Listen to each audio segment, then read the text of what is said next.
नमस्कार मित्रांनो, राज्य शासनाच्या माध्यमातून राज्यातील घरकुल लाभार्थ्यांना वाढीव 50,000 रुपयाचं अनुदान दिले जात आहे आणि हे अनुदान आता लाभार्थ्यांच्या खात्यामध्ये वितरित व्हायला सुरू झालेलं आहे। आणि याच अनुषंगाने बरेच सारे कमेंट येत आहेत, बरेच सारे प्रश्न येत आहेत आणि या वाढीव अनुदानासाठी नेमकं कोण पात्र असणार आहे आणि माझ्या घरकुलाचे 3 हप्ते मिळालेले आहेत, मला हे अनुदान मिळणार का? मी राज्य पुरस्कार योजनेमध्ये लाभार्थी आहे, मला हे अनुदान मिळणार का? आणि याच संदर्भातील उत्तर एक माहिती आपण आजच्या या व्हिडिओच्या माध्यमातून घेण्याचा प्रयत्न करणार आहोत। मित्रांनो, राज्य शासनाच्या माध्यमातून 4 एप्रिल 2025 रोजी राज्यातील घरकुल योजनेच्या लाभार्थ्यांना वाढीव 50,000 रुपयाचं अनुदान देण्यासाठी मंजुरी देण्यात आलेली आहे, ज्याच्यापैकी 35,000 रुपये बांधकामासाठी तर 15,000 रुपये सोलरसाठी अशा प्रमाणामध्ये अनुदान देण्यासाठी मंजुरी देण्यात आलेली आहे। प्रत्येक घरकुलवरती सोलर उभारलं जावं हे राज्य शासनाच्या माध्यमातून उद्दिष्ट देण्यात आलेलं आहे आणि याच्याच अंतर्गत या योजनेअंतर्गत हे पूरक अनुदान म्हणून देखील अनुदान दिलं जात आहे।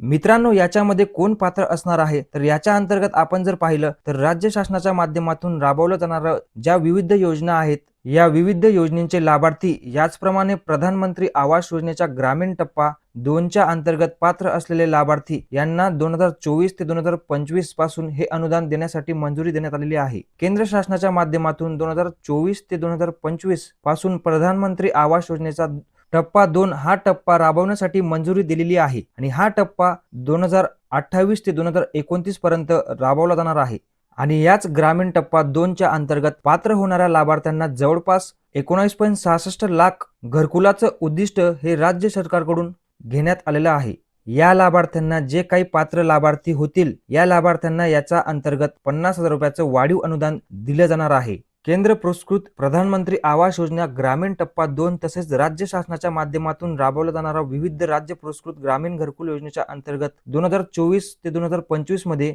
प्राप्त उद्दिष्टामधील घरकुल लाभार्थ्यांना देण्यात येणाऱ्या अनुदानामध्ये राज्य हिस्स्यातून अतिरिक्त 50,000 रुपये एवढं वाढीव अनुदान दिलं जाणार आहे। आता यामध्ये 35,000 रुपये घरकुल बांधकामासाठी तर 15,000 रुपये 1 किलोवॉट पर्यंतचं सोलर उभा देण्यासाठी। आता याच्यामध्ये जे लाभार्थी सौर ऊर्जा यंत्रणा उभारणी करणार नाही त्यांना 15,000 रुपयाचं अनुदान दिले जाणार नाही आणि याच्यामध्ये जी सोलरची अट आहे ती कंपल्सरी या ठिकाणी घालण्यात आलेली आहे। आता राज्यातील सामाजिक न्याय विशेष सहाय्य विभाग, आदिवासी विकास विभाग आणि इतर मागास बहुजन कल्याण विभाग यांच्याकडून राबवण्यात येणाऱ्या योजनांचं मंजूर उद्दिष्टाकरिता असलेले यातीव पूर्ण करून याचप्रमाणे नवीन वेगवेगळे उद्दिष्ट न करता प्रधानमंत्री आवास योजनेच्या ग्रामीण टप्पा 2 अंतर्गत सन 2024 ते 2025 ते 28 आणि 29 मध्ये प्राप्त होणाऱ्या उद्दिष्टांसाठी आवश्यक असलेला निधी संबंधित प्रशासकीय विभागाच्या अर्थसंकल्पातून तरतूद करून राज्य व्यवस्थापन कक्ष, ग्रामीण गृहनिर्माण यांना उपलब्ध करून देण्यात येणार आहे आणि याच्याच अंतर्गत पात्र होणाऱ्या सर्व लाभार्थ्यांना हे अनुदान वितरित केले जाणार आहे।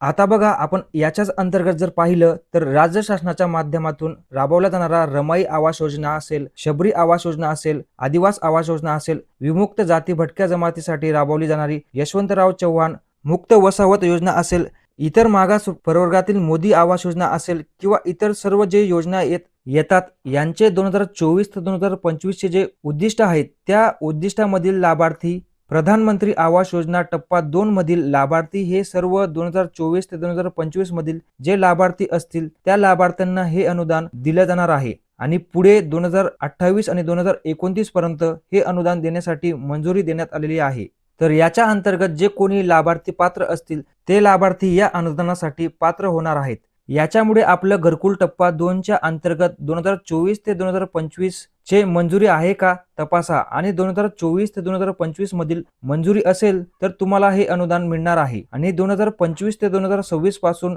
आता पुढे एकाच लेखाशीर्ष अंतर्गत प्रधानमंत्री आवास योजना टप्पा 2 च्या अंतर्गत या योजनेची अंमलबजावणी केली जाणार आहे आणि पुढे लाभार्थ्यांना ग्रामविकास विभागाच्या माध्यमातून हे अनुदान दिले जाणार आहे। तर मित्रांनो, विचारल्या गेलेल्या प्रश्नांच्या संदर्भातील ही एक महत्त्वाची अशी माहिती होती जी आपणास नक्की उपयुक्त पडेल अशी आशा करतो। जर तुम्हाला हा व्हिडिओ आवडला असेल तर या व्हिडिओला लाईक करायला विसरू नका आणि आपल्या चॅनलला सबस्क्राईब करायला विसरू नका। भेटूया अशाच एक नवीन अपडेट सोबत, तोपर्यंत धन्यवाद।